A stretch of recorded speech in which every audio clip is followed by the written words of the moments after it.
What would you do if you discovered that the company you worked for, a company you genuinely believed in, was helping a government spy on its own citizens, allowing a genocide to unfold in real time, and rewarding the most toxic political content on the planet, all while telling the world it was connecting humanity? That's not a hypothetical. That's the story Sarah Wynne Williams lived. From the inside. She wasn't just a random employee. She was Facebook's director of global public policy. She sat in the rooms. She was on the private jets. She was there when the decisions were made. And then she wrote a book about it. And Mark Zuckerberg tried to ban that book. This is my full, no points missed summary of Careless People, a cautionary tale of power, greed, and lost idealism by Sarah Wynne Williams. Buckle up. This one gets dark. Before we dive into Facebook, you need to understand who Sarah Wynne Williams actually is, because it matters. She's from New Zealand, and as a teenager, she was bitten by a shark. She nearly died.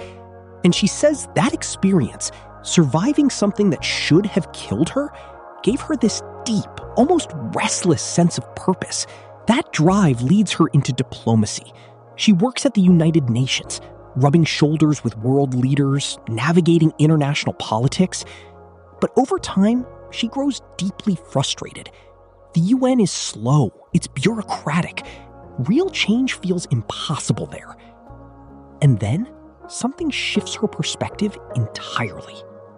The 2011 Christchurch earthquake devastates New Zealand, and in the middle of the chaos and fear, Sarah watches Facebook become the primary way people find out if their loved ones are alive. It's raw, it's real, it's powerful. She calls a Facebook executive and makes her case. Facebook needs someone like me, someone who speaks the language of governments. After being rejected, she pitches again. And this time, Facebook creates a brand new position just for her, Manager of Global Public Policy. On her first day, she forgets to bring a laptop because she assumed a tech company would have computers at the office. They don't. That's your first hint that this company is not quite what it seems. Sarah starts her new job absolutely starry-eyed. Facebook has a mission, connecting the world. She believes in it completely. And then reality starts dripping in, one awkward drop at a time. Her very first major assignment, a meeting with New Zealand's Prime Minister and Mark Zuckerberg. What does she discover? Mark Zuckerberg has zero interest in international politics. He can't be bothered. He barely shows up mentally. Meanwhile, Sheryl Sandberg, the COO, is charming, polished, turns on the charisma like a light switch, but says absolutely nothing of substance. It's all performance, no content. Then there's the office culture shock. Despite being one of the most valuable companies on the planet, the Facebook offices look like a construction site. Bare pipes, concrete walls, fake graffiti. But don't let that fool you. Assistants are wearing Christian Louboutin heels. Colleagues casually mention that their salaries are basically meaningless because their stock options are worth so much more. There's a little red book, yes, they actually call it that every employee gets.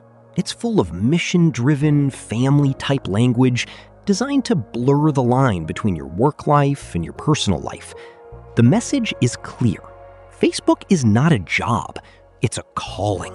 And callings don't have working hours. Then comes a meeting with German government officials. Germany is suspicious of Facebook's data collection from day one. The meeting is already tense when a Facebook representative decides this is the perfect moment to make awkward jokes about being Jewish and about German nudist sunbathing habits. The Germans are horrified. The relationship never recovers. Germany goes on to launch major investigations into Facebook. Sarah basically saw it coming. Okay, let's talk about Mark Zuckerberg, because this book is in many ways a sustained character study of one man's dangerous mix of intelligence and indifference. First, the Settlers of Catan story. When Facebook employees play this board game with Mark, they let him win. Every time. Nobody tells him. Everyone just quietly makes moves that allow him to come out on top. And Sarah uses this as a metaphor for the entire culture of Facebook leadership. Nobody around him tells him the truth. Everyone enables him. When tourists in Asia don't recognize him, he's genuinely crushed. He wants to be recognized. He wants to be famous, not just successful. On a trip to Asia, he floats a completely unhinged idea. He wants his team to organize either a peace rally or a riot with over 1 million people. The goal? To test whether Facebook could mobilize people offline. That's it. No humanitarian purpose. Just a curiosity experiment with 1 million human beings. In Indonesia, he meets President-elect Joko Widodo, Jokowi, a man beloved by ordinary Indonesians. The crowd goes absolutely wild for Jokowi. And Sarah watches something flicker across Mark's face. He's watching someone command more public devotion than him. He is visibly transformed, unsettled, fascinated, hungry. He also casually mentions, while on this trip, that he might not be there for the birth of his first child, because something more important might come up. Take that in. His other obsession? Andrew Jackson, the American president known for the forced displacement and mass killing of Native Americans. Mark finds him compelling. Sarah finds this deeply alarming. This is where the book shifts from darkly funny to genuinely terrifying. Mark Zuckerberg desperately wants Facebook in China. 1.4 billion people. No access to Facebook. That's growth. That's users. That's money. But China comes with conditions. And Facebook, according to Sarah's account, was willing to meet almost all of them.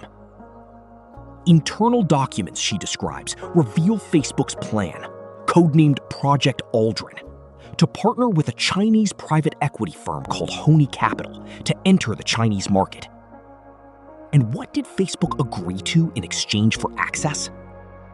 Storing Chinese user data on servers inside China, giving the Chinese government direct access, building censorship tools to comply with Chinese government demands, developing facial recognition tools, creating emergency censorship switches that could be flipped by Chinese authorities at any time.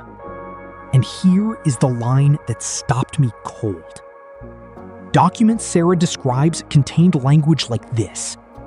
Facebook employees would be directly responsible for responding to data requests from a government that does not respect international human rights standards. Data requests that could lead to death, torture, and incarceration of Chinese citizens. And while all of this was being planned internally, Mark Zuckerberg stood before the United States Congress and said, "No decisions have been made about any possible future service in China." He lied. Facebook also secretly launched apps in China under shell companies, hiding the Facebook connection entirely. A New York Times investigation eventually exposes this. The apps are shut down. But according to Sarah, Facebook continues to skirt Chinese laws through illegal hiring and incorrect tax filings. And Instagram? Blocked in China completely, because it played a role in the pro-democracy umbrella revolution protests in Hong Kong. Now let's talk about the woman who wrote the book telling every woman to lean in. Sheryl Sandberg publishes Lean In and becomes a global celebrity. Junior female staff at Facebook are expected to support the book launch. The irony Sarah points out is brutal. These women are doing invisible grunt work to promote a book about female empowerment. The cognitive dissonance is staggering. Here's what Sheryl is actually like behind the scenes. In Japan, Before a meeting with the Prime Minister, Cheryl has a complete meltdown over her hair and makeup. At least one makeup artist gets fired. Another cries. She posts photos on social media of herself happily eating at McDonald's, projecting relatability. Meanwhile, she is absolutely furious in private that her kids ate McDonald's. She publicly claims she almost flew on the crashed Asiana Airlines flight, presenting it as a near-death experience. She never considered flying Asiana. She always flies United. She publicly advocates for work-life balance. Privately, she demands extreme dedication.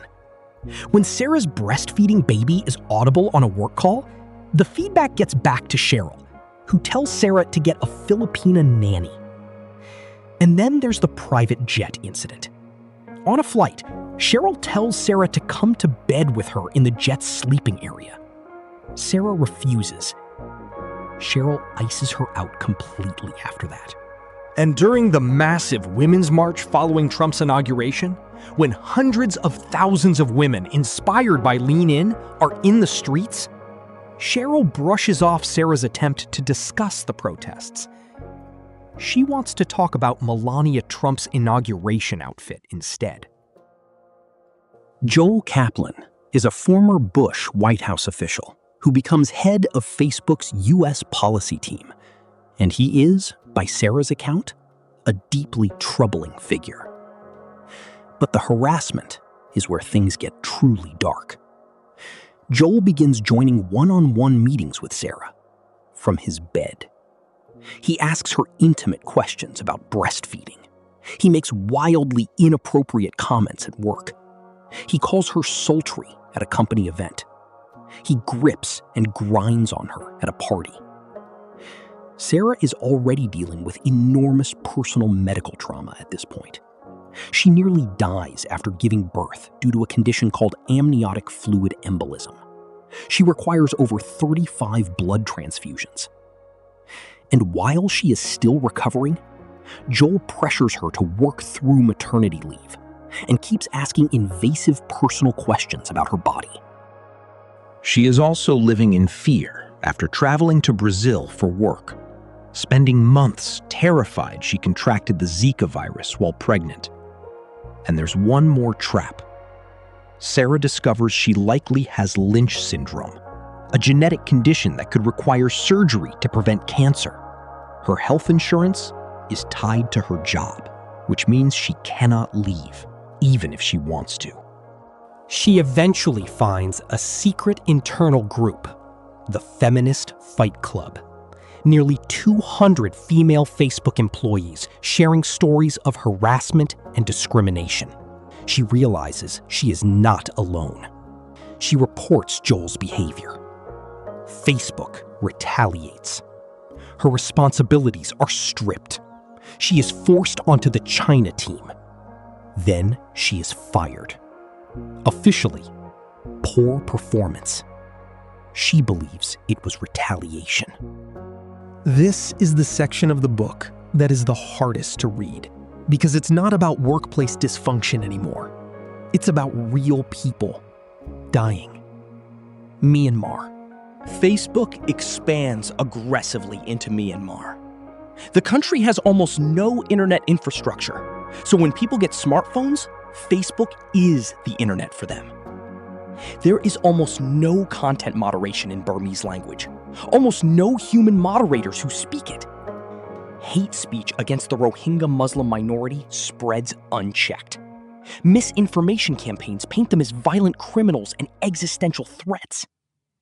The platform becomes a vehicle for organized dehumanization, and a genocide unfolds. Sarah's conclusion, based on her years inside the company, is not that Facebook intended this. Her conclusion is worse. They just didn't care. Joel, Elliot Schrage, Cheryl, Mark, they simply didn't give a damn. The Rohingya people were not users who drove revenue. Myanmar wasn't a growth market that mattered enough. So the company moved on, and people died. The 2016 U.S. election. Facebook's ad system is designed to reward engagement. And what drives engagement? Anger, outrage, inflammatory content. The algorithm charges less for ads that are more incendiary and reach more people. She argues internally that Trump is using Facebook's system exactly as it was designed to be used, and that the system itself is incentivizing political ugliness. Joel's response? Clinton is going to win anyway. It's fine. After Trump wins, Facebook's leadership publicly claims Facebook had no impact on the election. This from a company that had been marketing its election influence capabilities to advertisers for years. Mark travels to the APEC summit in Peru. World leaders are desperate for his platform. But President Obama pulls him aside and criticizes Facebook directly for spreading misinformation. Mark is hurt. He is defensive. He is in denial. And then, quietly, behind the scenes, Facebook approves a new stock structure that would allow Mark to leave for government service without losing control of the company. Make of that what you will. By the end of her time at Facebook, Sarah is a deeply changed person. She's been through a near-fatal childbirth. She's been harassed, dismissed, gaslit, and retaliated against. She's watched a genocide unfold, in part because of the platform she helped build. She reports the harassment. She gets fired. And then she witnesses something that crystallizes everything for her. A contractor at Facebook is convulsing on the floor. A seizure. Employees around her keep working. Nobody stops. Nobody helps. The woman is on the floor. And the Facebook workers just continue. As if she isn't there. That's the image Sarah leaves you with. That's what careless actually looks like. The book ends with Sarah looking forward and being afraid. She warns that without confronting the cover-ups and the cultural rot she witnessed at Facebook, the tech industry is about to repeat these patterns in a far more dangerous arena. Artificial intelligence. AI weapons are being developed. AI systems are being built at scale. And the same people, with the same indifference, the same growth at any cost mentality, the same carelessness, are at the helm. Sarah's message is not that technology is inherently evil. Her message is this: power without accountability is always dangerous, and we cannot keep letting careless people hold the world in their hands. The title of this book comes from the last line of The Great Gatsby by F. Scott Fitzgerald. Fitzgerald wrote about Tom and Daisy Buchanan, wealthy, reckless people who smashed things up and then retreated into their money and let other people clean up the mess. Sarah Wynne Williams is saying, meet the 21st century's Tom and Daisy. The name of their company is Meta, and they are still running it. If you're serious about building wealth, growing in business, and mastering your mindset, make sure to subscribe to Right Fuel. New videos every week with practical ideas to help you think smarter, earn more, and grow faster. Thanks for watching, and I'll see you in the next one.